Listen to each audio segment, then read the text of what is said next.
day, what you have done even up to this point. We pray that you open our eyes, open our ears, so that we can see what you have for us in the book of Daniel, the first half of Hosea. Reveal to us things we need to see about ourselves. We love you and we thank you. Speak through me. Help us to be locked in on you. Help us to be focused on you for these next minutes. We love you and we thank you. In Jesus' name, amen. Amen. So like I said, Sunday, there's absolutely no way that I can do the book of Daniel justice, even with what we're doing. We're going to go through the entire book in 1 hour. So it's a high level overview. So I'm not going to do it justice, but hopefully by the end of class today, we have a perspective on the book of Daniel and the first part of Hosea. So up to this point, what we've been seeing is that the Jews' refusal to heed the warnings and calls to repentance from the prophets. And what has happened is that the Babylonian army has come and conquered their land just as God had warned, right? God warned time after time, Babylon's coming, Babylon is coming, they're here. And so at that time in history, it was customary for a conquering nation to take the very best and the most promising youth from the conquered land to be trained in the king's court. And that's exactly what happened with Daniel and his friends. Look at Daniel chapter 1, verse 3. It says, "And the king spake unto Ashpenaz, the master of his eunuchs, that he should bring certain of the children to Israel, and of the king's seed and of the princes." Look at this, verse 4. "Children in whom was no blemish, but well favored, and skillful in all wisdom, and cunning in knowledge, and understanding science, and such as had ability in them to stand in the king's palace, and whom they might teach the learning and the tongue of the Chaldeans." So Daniel and his boys were already solid. They were already the top of the top in Israel. And so these boys were captured so that they could learn and they could be taught the tongue of the Chaldeans. So Daniel and his friends, they were snatched from their homes in Jerusalem and taken to the king of Babylon's palace. And the goal was to conform them to the ways of Babylon. That's the kingdom that they were supposed to be serving in for the rest of their lives. And this process involved a new home, new knowledge, new diets, and new names. Understand, Satan's strategy is still the same today. He is consumed with conforming God's people, especially young people, to the kingdom of this present evil world system that they might serve his purposes for the rest of their lives. But showing unbelievable courage and maturity, Daniel and his friends purposed in their hearts that they would not defile themselves with the king's meat. They stood up for what they believed to be true and right, even though it meant possible death. So, of course, risking their own lives was one thing, but their decision also risked the life of Melzar, who was the king's steward who controlled the diets of the Hebrew children.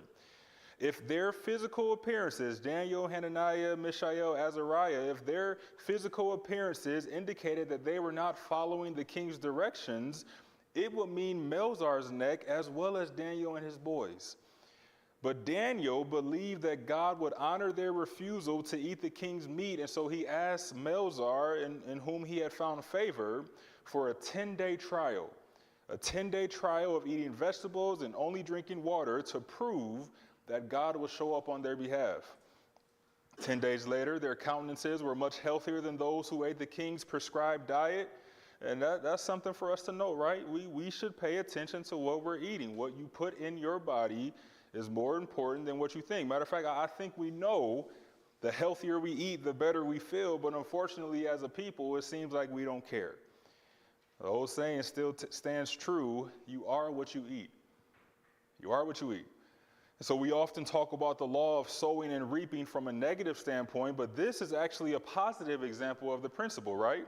Because of the great faith that these young men sowed at this point in their life, they reaped God's promotion and protection in the worldly kingdom of Babylon. Look at Daniel 1, verses 19 through 20. It says, and the king communed with them, and among them all was found none like Daniel, Hananiah, Mishael, and Azariah. Therefore stood they before the king, and in all matters of wisdom and understanding that the king inquired of them, he found them 10 times better than all the magicians and astrologers that were in all his realm. And so in Daniel chapter 2, we see that Nebuchadnezzar has a dream that doesn't allow him to get any sleep. He demands that his wise men interpret it after they told him what the dream actually was. In other words, Nebuchadnezzar's like, tell me what I dreamed, and then interpret the meaning for me, and if you don't, I'll kill you all. Look at Daniel 2, verse 5. The king answered and said to the Chaldeans, the thing is gone from me. If ye will not make known unto me the dream with the interpretation thereof, ye shall be cut in pieces, and your houses shall be made a dunghill. And so obviously, no man was able to tell Nebuchadnezzar what he dreamed, so he orders them all to be slain. The servants are like, hold on, king, hold on. Tell us what you dreamed, and then we can try and interpret it for you. The king was like, nope, you're a wise man. You tell me what I dreamed, and then on top of that, interpret it for me. Or are you not as wise as you say you are? Look at Daniel 2, verses 9 and 10. It says, but if you will not make known unto me the dream, there is but one decree for you. For ye have prepared lying and corrupt words to speak before me till the time be changed. Therefore tell me the dream, and I shall know that ye can show me the interpretation thereof. The Chaldeans answered before the king and said, there is not a man upon the earth that can show the king's matter. Therefore there is no king, lord, nor ruler that asks such things at any magician or astrologer or Chaldean. So the men are saying, listen, there is no one but the gods that can show you what you're asking for. King Nebuchadnezzar says, kill them all. And now understand, included in that all was Daniel, Hananiah, Mishael, and Azariah. So they too would be killed. So Daniel approaches the king's captain, Arioch, and asks him, why is the king moving so fast? Give me some time. Daniel goes and he asks his 3 friends to pray with him. And that same night, God revealed the dream and its interpretation to Daniel.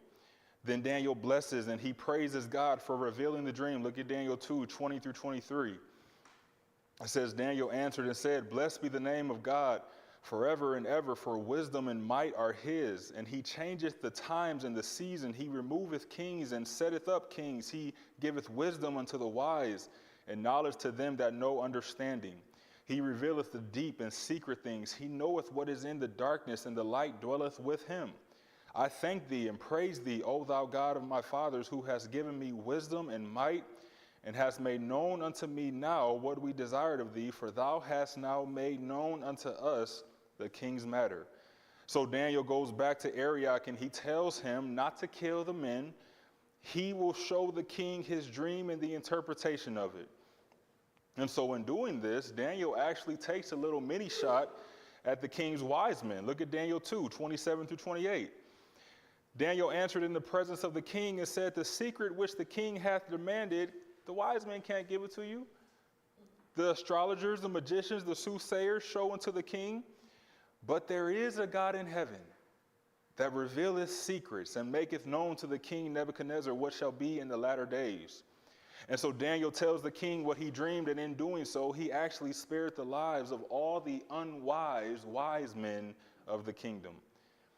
The dream that Nebuchadnezzar dreamed was an image made of gold, silver, brass, iron and part clay.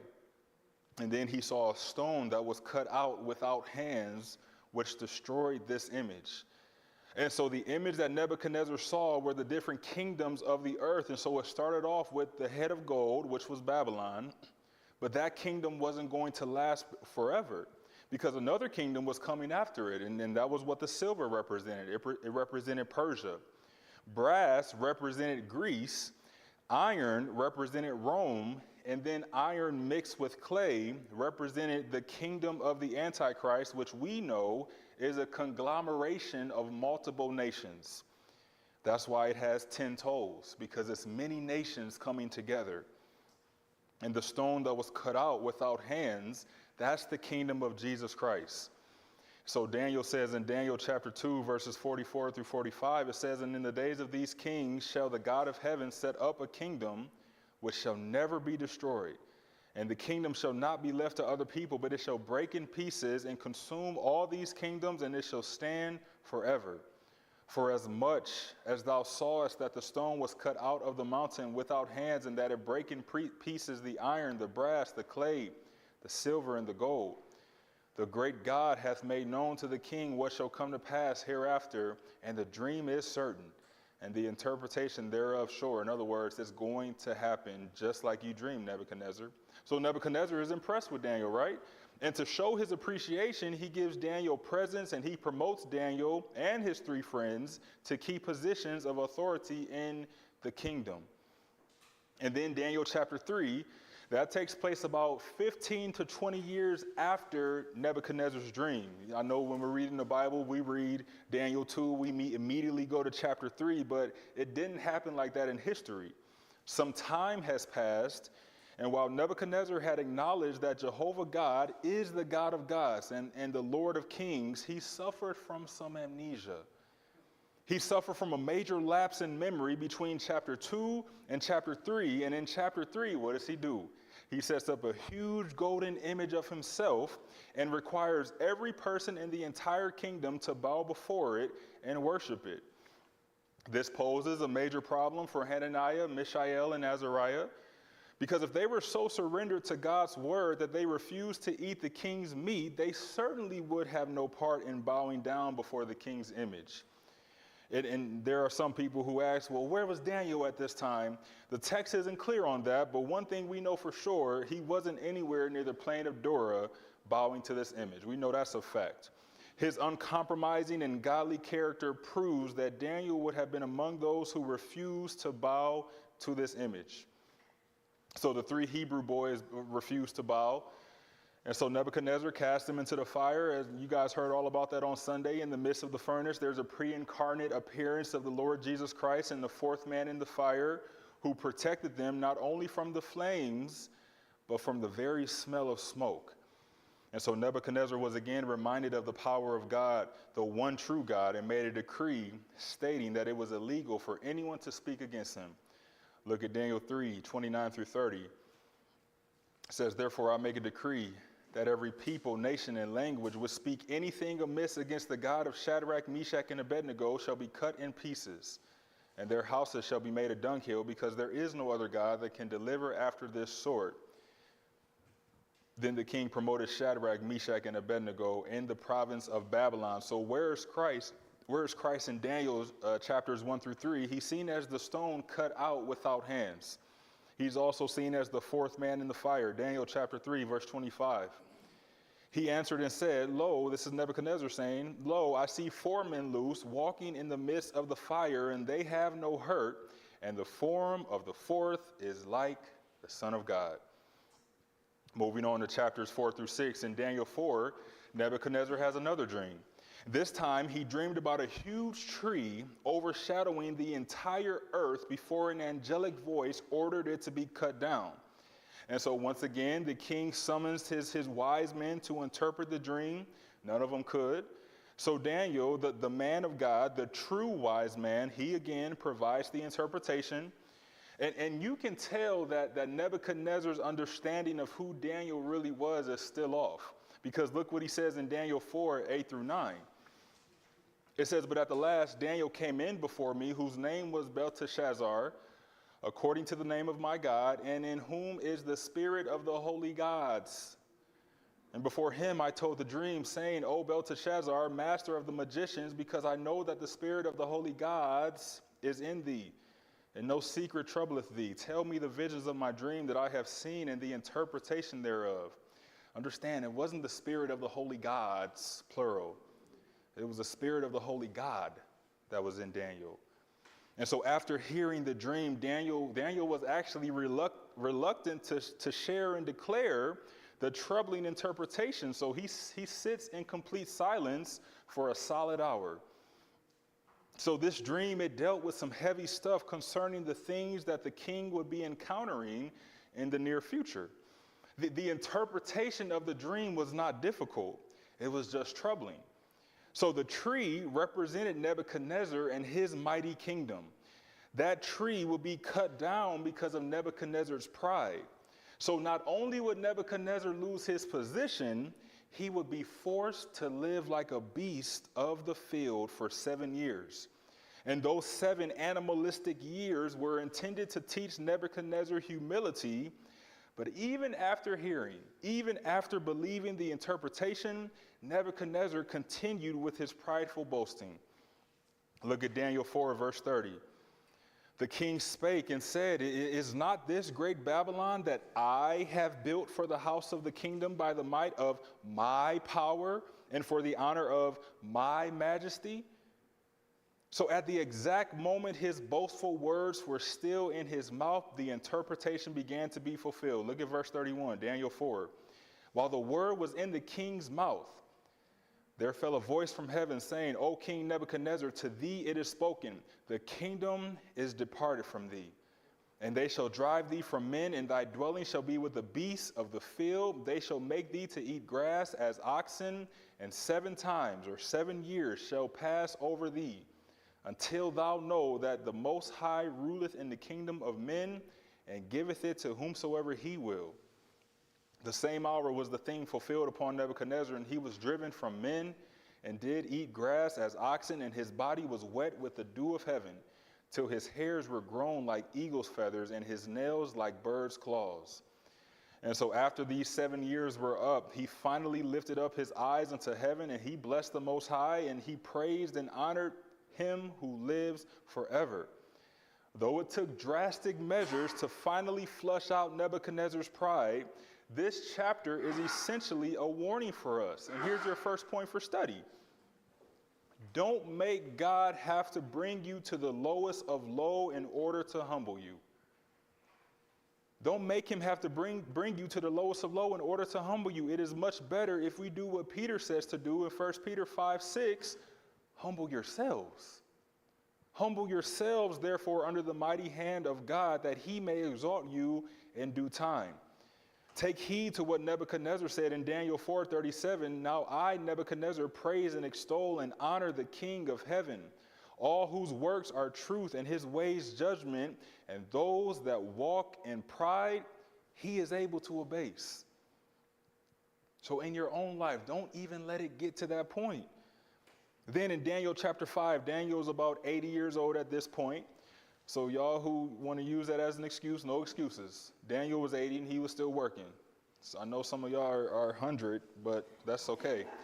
Oh, I'm sorry. Let me keep going. So Nebuchadnezzar's son Belshazzar, he is now the king. He did not worship the one true God of heaven, and we find him throwing a party to honor one of their Babylonian gods. You see, Belshazzar was not content to simply drink wine in the honor of his gods. He also felt the need to blaspheme the God of the Jews by using the sacred temple vessels in his idolatrous feast. And so at the exact moment he's doing this, a mysterious hand appeared and wrote a secret message on the wall, causing Belshazzar to shake uncontrollably in fear. Look at Daniel chapter 5, verses 5 and 6.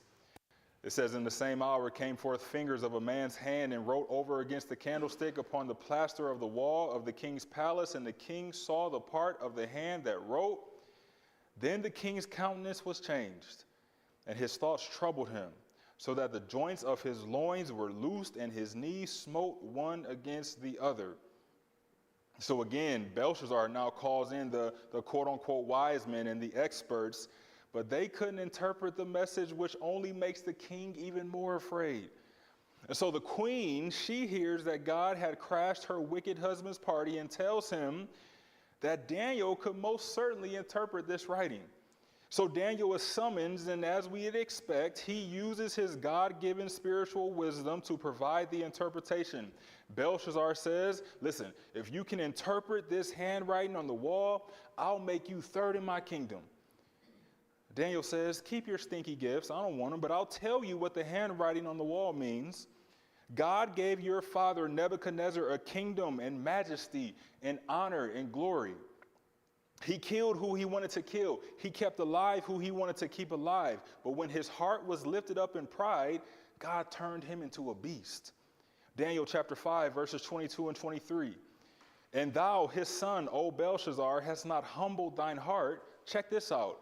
Even though you knew all this, you saw what your father went through. But guess what you've done? You've lifted up yourself against the Lord of heaven, and they have brought the vessels of his house before thee, and thou and thy lords, thy wives and thy concubines have drunk wine in them.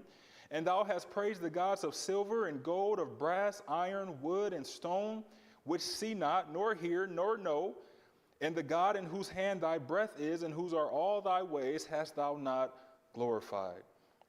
And then Daniel goes on to say three key words, Mene, which means numbered, Tekel, which means weighed, and Perez, which means divided. And so this summarizes God's message to Belshazzar.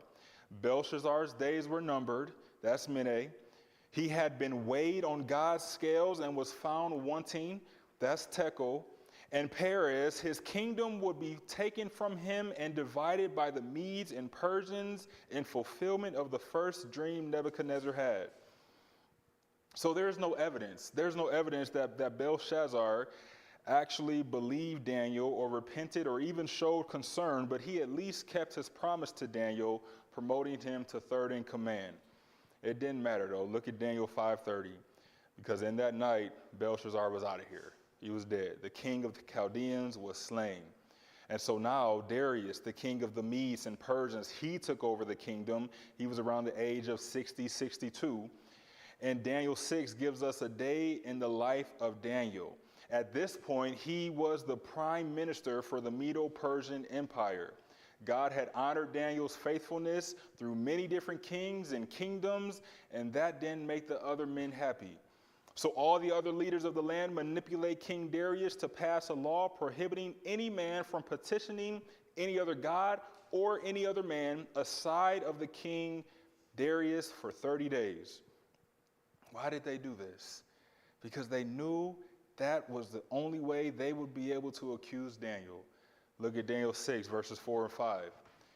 Then the presidents and princes sought to find occasion against Daniel concerning the kingdom, but they could find none occasion nor fault, for as much as he was faithful, neither was there any error or fault found in him. Then said these men, we're not going to find any occasion against this Daniel, except we find it against him concerning the law of his God. See, they knew that Daniel prayed to God 3 times every day, and they knew he would continue regardless of the law. See, Daniel had integrity. Daniel was serious about his walk. They knew Daniel would choose to obey God rather than men. So the laws passed, and look what Daniel does. Daniel 6, verse 10. Now, when Daniel knew that the writing was signed, he went into his house, and his windows being open in his chamber toward Jerusalem, he kneeled down upon his knees 3 times a day and prayed and gave thanks before his God, just like he did before. See, Daniel fearlessly continued his pattern of prayer, and though the king loved and respected Daniel because of the law, he was forced to cast Daniel into the lion's den, even against his own desires. Just listen to how sissified these men were, though. Look at Daniel 6, 11 through 15. Then these men assembled and found Daniel praying and making supplication before his God, and then they came near and spake before the king concerning the king's decree. King, you signed a decree. Every man that shall ask a petition of any god or man within 30 days, save of thee, except of thee, O king, shall be cast into the den of lions. The king answered and said, y'all are right. The thing is true. According to the law of the Medes and Persians, which I can't change, it altereth not.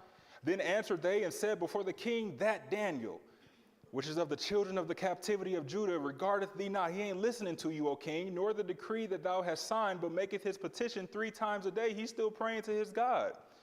Then the king, when he heard these words, was sore displeased with himself, and set his heart on Daniel to deliver him, and he labored till the going down of the sun to deliver him.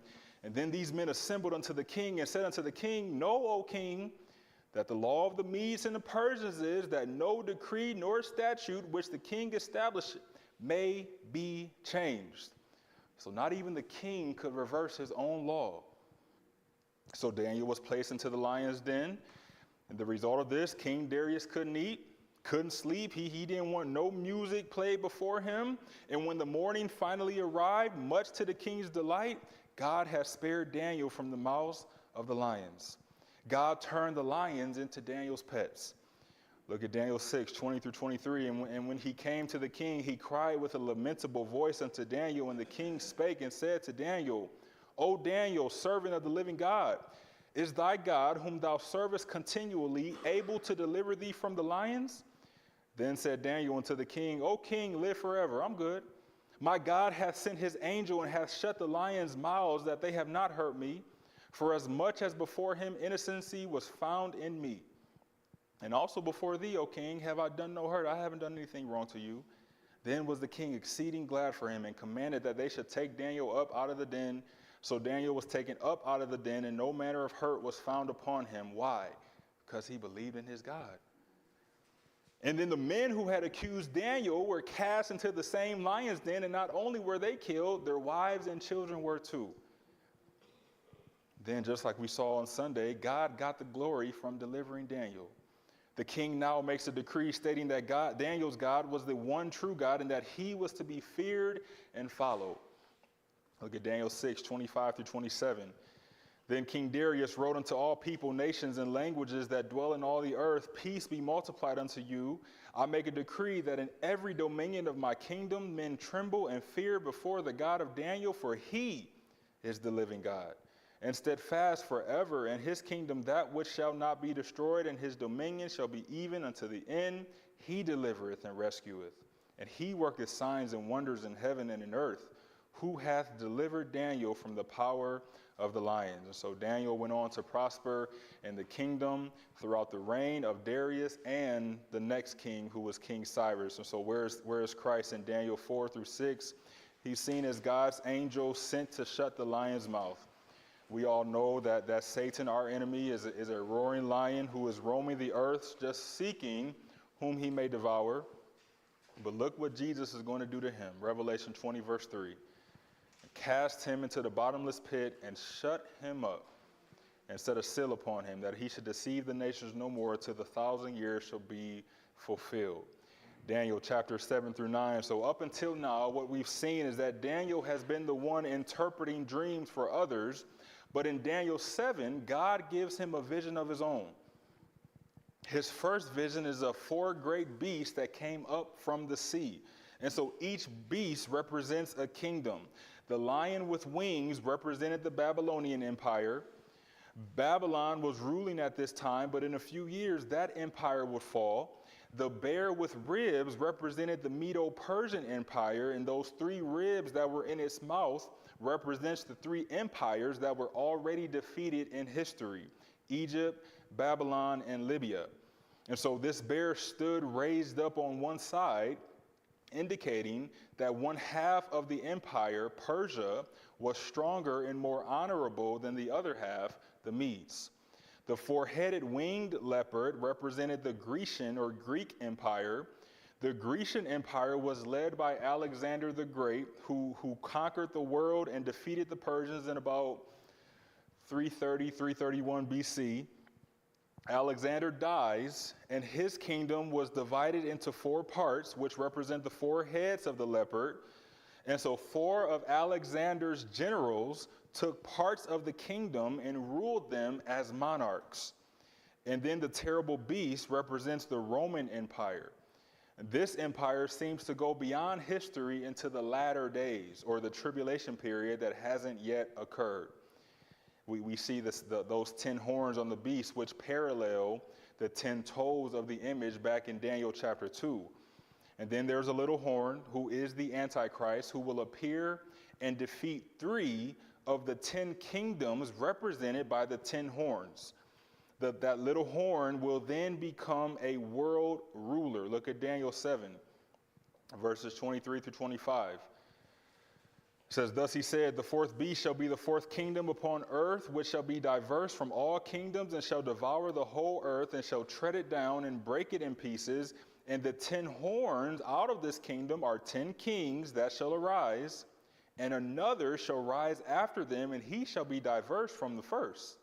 And he shall subdue 3 kings, and he shall speak great words against the Most High, and shall wear out the saints of the Most High, and think to change times and laws, and they shall be given into his hand until a time and times and the dividing of time, which is 3.5 years. So a time is 1 year, times is 2 years, dividing of time is a half year. In this vision, Daniel also sees the Ancient of Days, and listen to how he is described. Daniel 7, verse 9.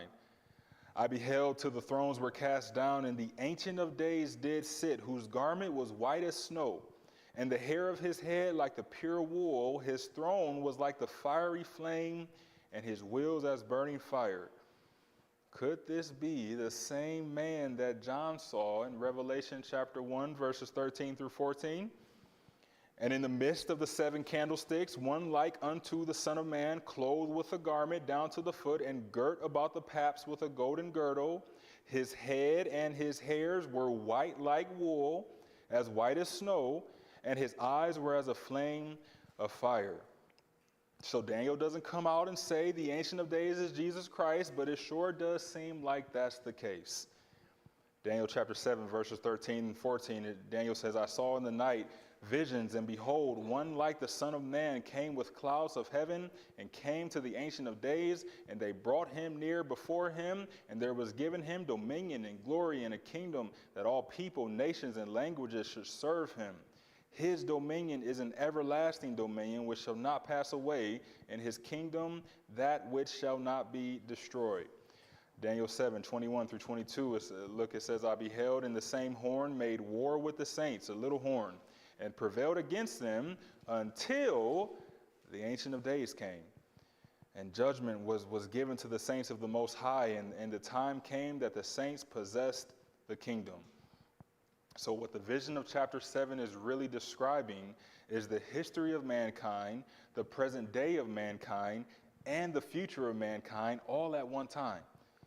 Daniel has seen what has happened, he has seen what is happening, and he is seeing what will happen during the tribulation period into the millennium and the second coming. So this is what the dream was, and this explains why he had the response he had. Look at Daniel 7, verse 15.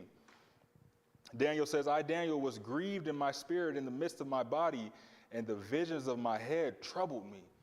Got a headache. Daniel 7, 28. As for me, Daniel, my cogitations much troubled me, and my countenance changed in me, but I kept the matter in my heart. And so in Daniel chapter 8, he has another vision. He sees a ram which had 2 horns, but one horn was higher than the other. This ram was powerful. He did what he wanted to do. And then a he-goat with a horn between his eyes comes from the west. This he-goat comes unto the ram with all his might and destroys the ram. Daniel 8, verse 7, it says, And I saw him come close unto the ram, and he was moved with choler against him, and smote the ram, and brake his 2 horns. And there was no power in the ram to stand before him, but he cast him down to the ground, and stamped upon him. And there was none that could deliver the ram out of his hand. The he-goat grows stronger and breaks the great horn, and out of it come 4 other horns. And out of one of these 4 horns comes a little horn that was exceeding great. Daniel chapter 8, verses 10 through 12, And it waxed great, even to the host of heaven, and it cast down some of the hosts and of the stars to the ground, and stamped upon them. Yea, he magnified himself even to the prince of the hosts. And by him the daily sacrifice was taken away, and the place of his sanctuary was cast down. And an host was given him against the daily sacrifice by reason of transgression, and it cast down the truth to the ground, and it practiced and prospered. I think we all know who this is. This is Satan. This is the Antichrist, and this is how we know. Look at Daniel 8, verse 13.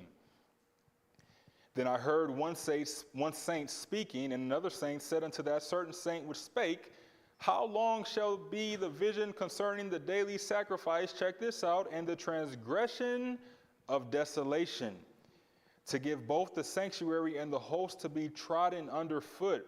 Jesus says in Mark chapter 13, verse 14, But when ye shall see the abomination of desolation, spoken of by Daniel the prophet, standing where it ought not, let him that readeth understand. Then let them that be in Judea Judea, flee to the mountains. So the abomination of desolation happens when the Antichrist walks into the rebuilt temple of God, sits in the seat of God, showing himself to be God during the tribulation period. That is the abomination of desolation. And so Jesus says, when this happens, all the people of Judea, get the heck out of here. Run to the mountains.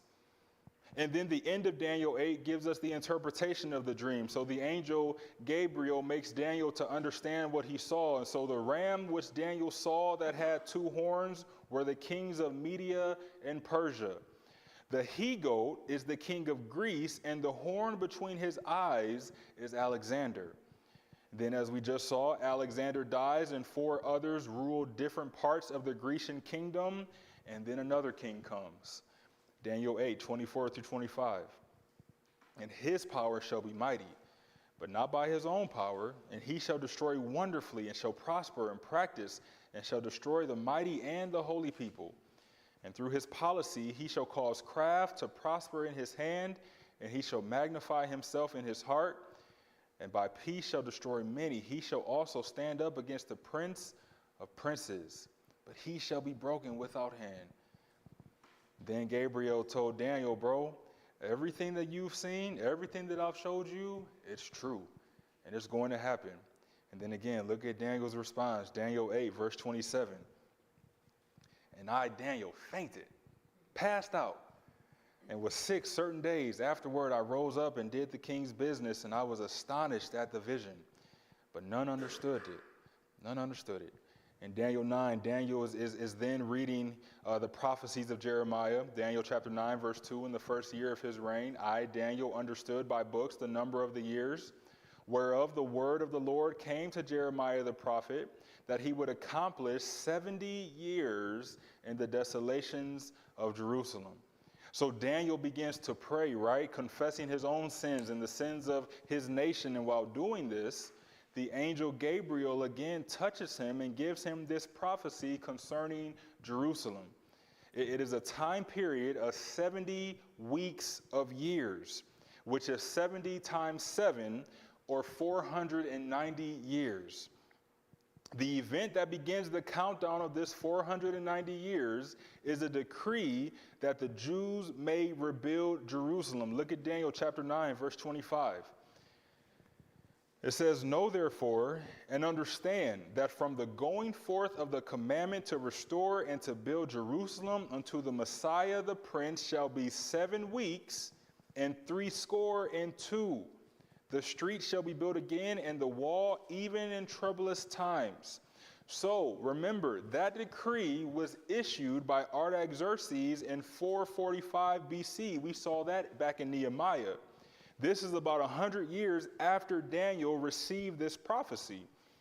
So Gabriel said, there will be 7 weeks and 62 weeks, which is 69 weeks, right? That's 69 times 7, which equals 483 years between the decree to rebuild the temple and the coming Messiah. Remember, prophetic years in the Bible are 360 days, not 365 days. So we can calculate that to exactly 173,880 days, which is 483 years times 360 days after the decree was issued.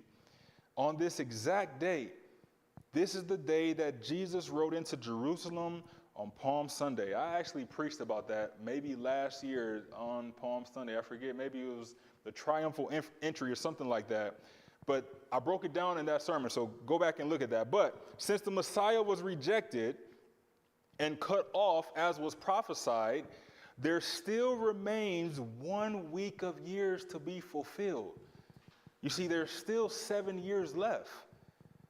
This 7 years is what the Bible refers to as the tribulation period, or the time of Jacob's trouble, and we'll see that in more detail when we get to Revelation. But that's the 7 years that's left in Daniel's 70-year prophecy. And the tribulation ends with Christ's return to take his rightful place as king of the whole earth in the millennium period. And so whereas Christ in Daniel 7 through 9, he's all over it. He's seen as the Ancient of Days, seen as a Son of Man, seen as Messiah the Prince. Then Daniel chapters 10 through 12. And so as we've been going through the book of Daniel, it's really broken down into two parts, right? The first half of the book dealt with the prophet's personal, historic experiences. The second half focuses on his own prophetic visions. God's people, the Jews, now find themselves under Gentile domination. And so Daniel has been waiting for 21 days for an answer to his prayer. He didn't eat, he ate no pleasant bread, he drank no wine until the weeks were fulfilled. And then, as he is by the river Hiddekel, he lifted up his eyes and saw a man. Look at Daniel 10, verse 5 and 6. Daniel says, "Then I lifted up mine eyes and looked, and behold, a certain man clothed in linen, whose loins were girded with fine gold of Uphaz. His body also was like the beryl, and his face as the appearance of lightning, and his eyes as lamps of fire, and his arms and his feet like in color to polished brass. And the voice of his words like the voice of a multitude." And so Daniel is the only one who sees this man. The other men around him only hear a shaking, so they run and hide. They get out of there. Daniel is then left by himself, and while he's in a deep sleep, a hand touched him, and the voice told him to get up so he could tell Daniel what was going on. The voice says, "Don't be afraid. From the first day you prayed, I've been trying to get to you, but there was a spiritual warfare that was occurring over your head."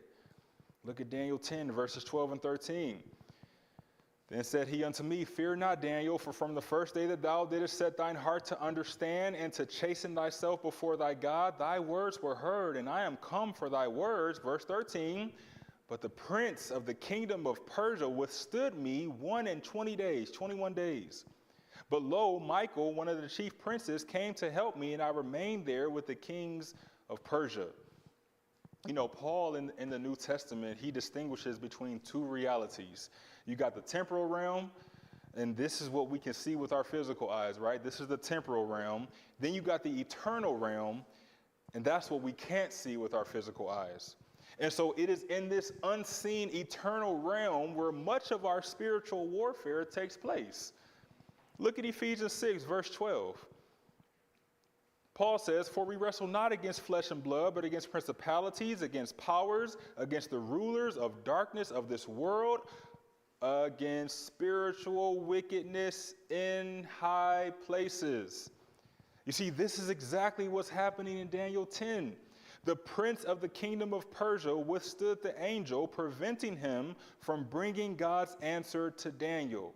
This prince of Persia is one of the principalities, one of the powers, one of the rulers of the darkness of this world. And understand, there are evil demonic princes over entire countries and nations. There's an evil demonic prince over the United States of America. See, it's some crazy stuff going on in the second heaven.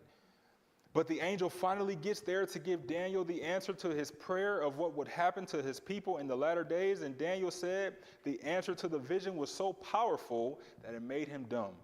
He couldn't even open his mouth to speak.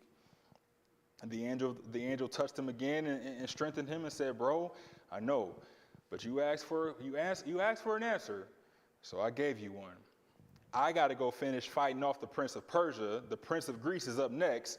Be good, and I'll see you later." He ain't say all that. I added that, just figured. But if you learn nothing else from this, your next point for study, understand there is a spiritual war going on over your head that you know nothing about. It is some wild stuff going on. Literal demonic forces are fighting against angelic beings up above our head. So when answers to prayer are delayed, don't stop praying. Continue to wait until the answer comes. Then in Daniel 11, it's all about the history of the Greek Empire. Daniel chapter 11, verses 1 and 2, "Also I, in the first year of Darius the Mede, even I stood to confirm and strengthen him. And now will I show thee the truth. Behold, there shall stand up yet 3 kings in Persia, and the 4th shall be far richer than they all.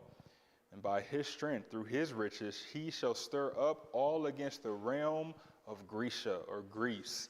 And so in their exact sequence, Daniel chronicles a number of future events. He prophesies the coming of Alexander the Great.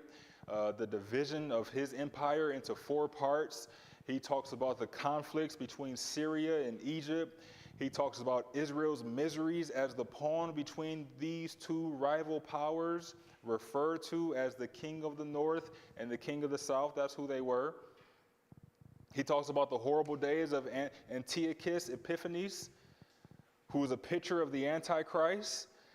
And so Daniel finishes off the chapter speaking of the last days and the coming Antichrist. He will be a raiser of taxes. And Daniel chapter 11, verse 37 suggests that he may be a homosexual.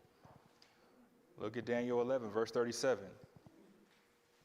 Neither shall he regard the God of his fathers, nor the desire of women,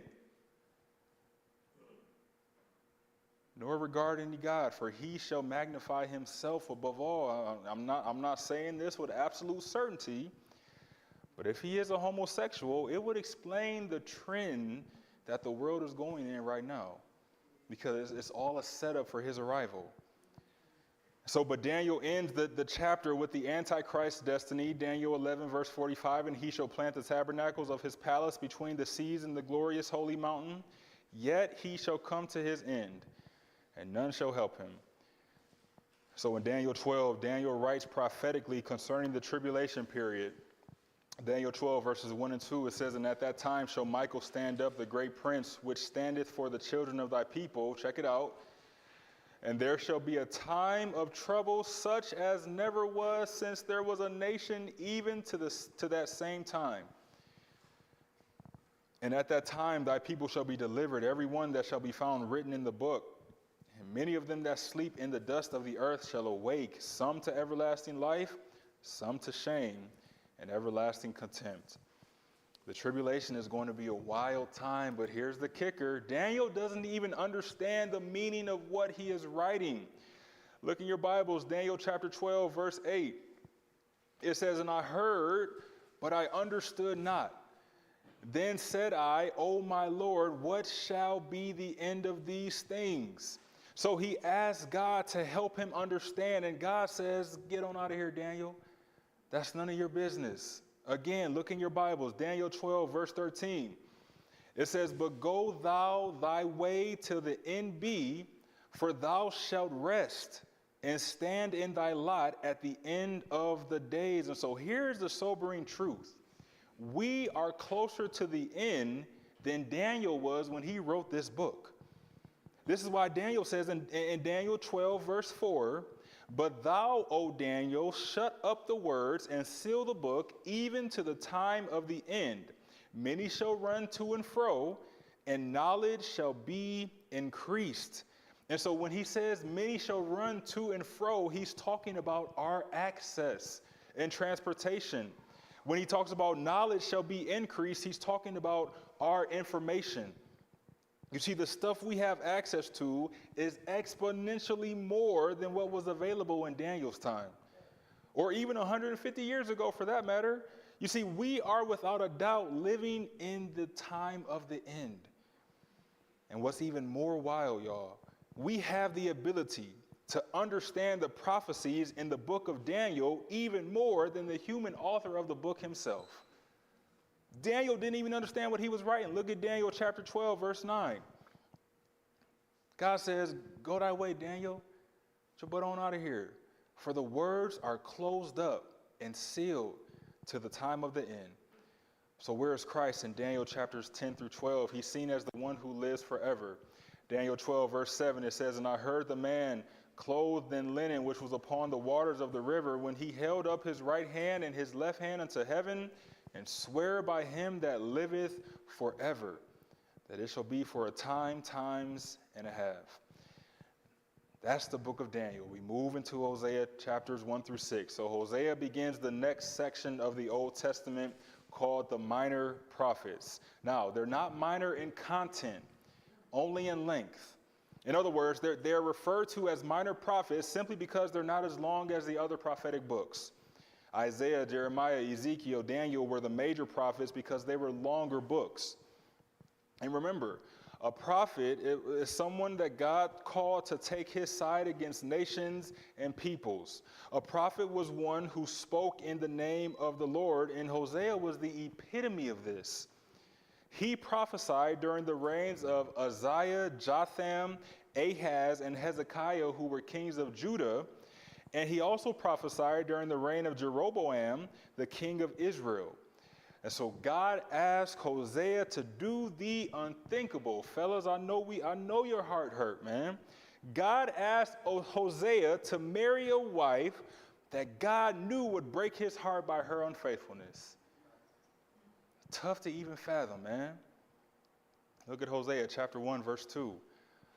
The beginning of the word of the Lord by Hosea, and the Lord said to Hosea, "Go, take unto thee a wife of whoredoms and children of whoredoms." At that point, if I'm Hosea, I might have been, God, I'm cool. Like, I love you, but man, props to Hosea.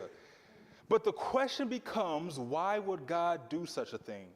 Why would he ask Hosea to marry a woman who he knew would be unfaithful to him? Look at the rest of the verse. For the land hath committed great whoredom, departing from the Lord. You see, this was a graphic illustration of what God wanted to depict on the unfaithfulness of Israel towards him. You see, Israel is the wife of God, and God wanted Hosea to feel in his heart what God felt in his heart towards his wife. And so maybe the only way Hosea could really preach in the name of the Lord with the Lord's passion and compassion was to live through the same hurt with his lover, Gomer, that God felt with his lover, Israel. You see, in reality, our hurts are a profound opportunity for us to do the same thing. Because many times God allows the circumstances of our lives to unfold as they do, not only because they fit perfectly into his sovereign plan for our lives, but to allow us to feel in our hearts what he feels in his. You see, this is what Paul would call the fellowship of his sufferings. Look at Philippians chapter 3, verse 10. Paul says that I may know him and the power of his resurrection and the fellowship of his sufferings, being made conformable unto his death. And so many Christians never connect the dots between the pain they experience and what our Lord experienced. Christians will use their circumstances to justify a vengeful, angry, or bitter spirit instead of allowing themselves to develop a deeper fellowship with God. But kudos to Hosea, though, man. He goes ahead, he marries Gomer, and they have children. God named his first child Jezreel, which means God sows or God scatters, to depict that God was about to scatter the nation of Israel. His second child, God named Leruhamah, meaning no mercy or unpitied.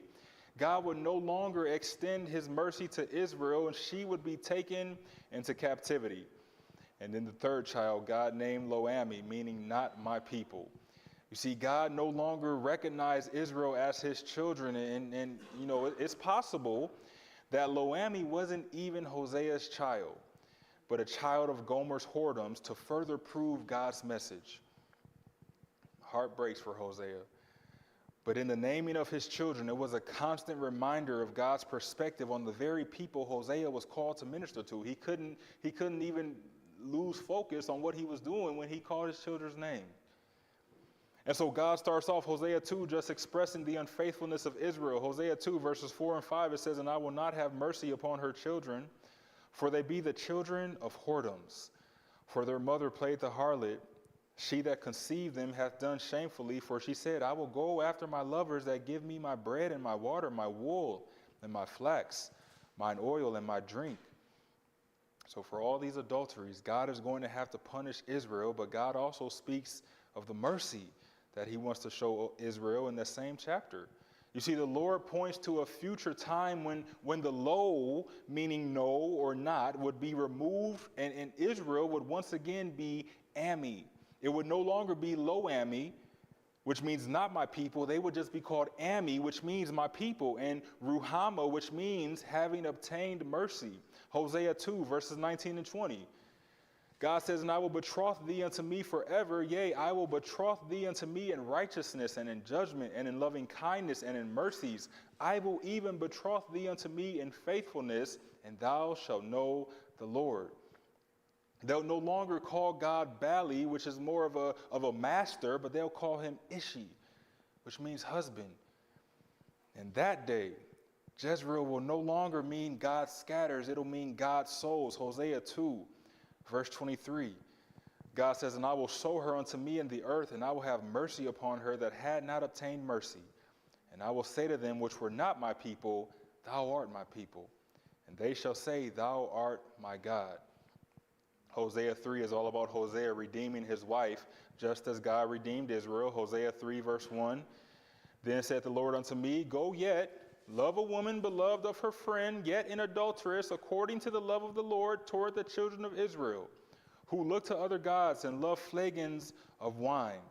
And so Hosea buys her back for 15 pieces of silver, and he begs her not to go out and play the harlot anymore. It's like Boys to Men. He was down on bended knee. And understand, we were not redeemed we were redeemed. Were we not redeemed with the blood of Christ in this same way?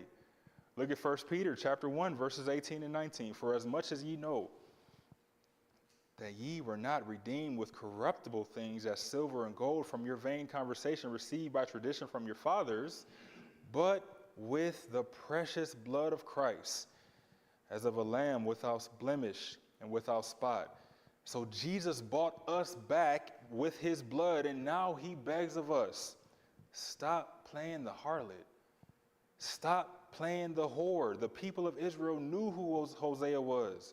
They knew what his wife had done. They no doubt pointed the finger at her and her many sins, her many adulteries. They didn't realize, however, that they were pointing the finger right back at themselves. So Hosea is like, slow down, y'all. Hosea chapter 4, verses 1 and 2. Hear the word of the Lord, ye children of Israel. For the Lord hath a controversy with the inhabitants of the land. God has a problem with you, because there is no truth, no mercy, nor knowledge of God in the land. By swearing and lying and killing and stealing and committing adultery, they break out, and blood toucheth blood. So Hosea begins to lay out their sin and their own unfaithfulness to their husband. Hosea chapter 4, verses 5 through 10. Therefore shalt thou fall in the day, and the prophet also shall fall with thee in the night, and I will destroy thy mother. This is God speaking. My people are destroyed for lack of knowledge, because thou hast rejected knowledge. I'll also reject thee. That thou should be no priest to me, seeing thou hast forgotten the law of thy God, I will also forget thy children. As they were increased, so they sinned against me. Therefore will I change their glory into shame. They eat up the sin of my people, and they set their heart on their iniquity. And there shall be like people, like priests, and I will punish them for their ways and reward them for their doings, for they shall eat and not have enough. They shall commit whoredom and shall not increase, because they have left off to take heed to the Lord. So God continues on in this same theme throughout the rest of the chapter. And at the time Hosea was writing, Judah hasn't completely fallen off yet. There was still hope for them. Israel was all the way off the wagon at this point, but there was still hope for Judah to return to God until we get to chapter 5. Hosea 5, verse 5. And the pride of Israel doth testify to his face. Therefore shall Israel and Ephraim fall in their iniquity. Judah also shall fall with them. So now punishment was coming for everyone for their iniquities and adulteries against God. Hosea 5, verses 10 through 14. The princes of Judah were like them that remove the bound. Therefore I will pour out my wrath upon them like water. Ephraim is oppressed and broken in judgment, because he willingly walked after the commandment. Therefore will I be unto Ephraim as a moth, and to the house of Judah as rottenness. When Ephraim saw his sickness and Judah saw his wound, then went Ephraim to the Assyrian and sent to King Jareb, yet could he not heal you, nor cure you of your wound. For I will be unto Ephraim as a lion, and as a young lion to the house of Judah. I, even I, will tear and go away. I will take away, and none shall rescue him. And then Hosea chapter 6, it shows the fickleness of man. The chapter starts off with Judah and Israel sounding like they're going to be repentant. Hosea 6, verses 1 through 4, he says, "Come and let us return unto the Lord, for he hath torn, he'll heal us. He hath smitten, but he'll bind us up. After 2 days will he revive us, and the third day he will raise us up, and we shall live in his sight. Then shall we know, if we follow on to know the Lord. His going forth is prepared as the morning, and he shall come unto us as the rain, as the latter and former rain unto the earth." But God sees right through the mess. Look at verse 4. "O Ephraim, what shall I do unto thee? O Judah, what shall I do unto thee? For your goodness is as a morning cloud, and as the early dew, it goeth away." Fickle. And again, it's so easy for us to read these prophetic books dealing primarily with Israel, and we shake our head at them, don't we? How could you all be so foolish, Israel? That's what we say. That's the easiest thing to say. It's always easy to see the mote in someone else's eye while not addressing the beam that's in your own.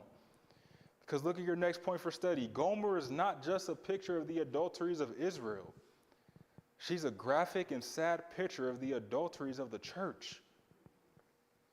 Just like Israel is the wife of God, we are the bride of Christ. And when we love the world or justify our friendship with the world, our husband, Jesus Christ, views it as adultery. James chapter 4, verse 4, "Ye adulterers and adulteresses, know ye not that friendship of the world is enmity with God?" John tells us what's located in the world. 1 John chapter 2, verses 15 and 16, he tells us, "Love not the world, neither the things that are in the world. If any man love the world, the love of the Father is not in him. For all that is in the world, the lust of the flesh, lust of the eyes, and the pride of life, that's not of the Father. That's of the world." So don't be so quick to look down your nose upon Israel, because, ladies and gentlemen, we do the same thing they did. What was the first commandment God gave to Israel, and us for that matter? Exodus 20, verse 3.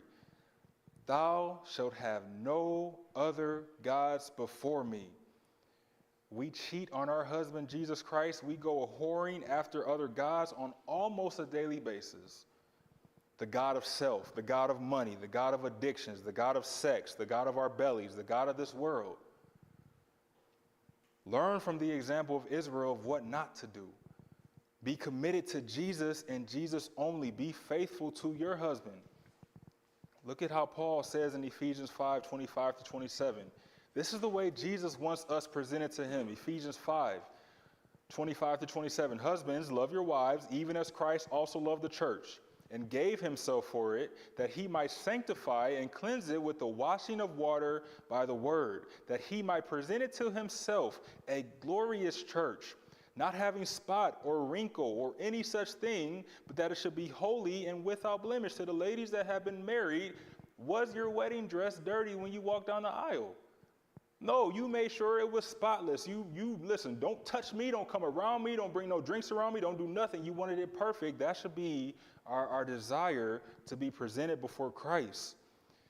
So let's stop being unfaithful to him so our wedding garment won't be stained. So where's Christ in Hosea chapters 1 through 6? He's seen through Hosea's love for his unworthy, sinful wife. Romans chapter 5, verse 8. "But God commendeth his love toward us, and that while we were yet sinners, Christ died for us." Christ died for us. So that is the book of Daniel and the first half of the book of Hosea. Are there any questions? Any questions?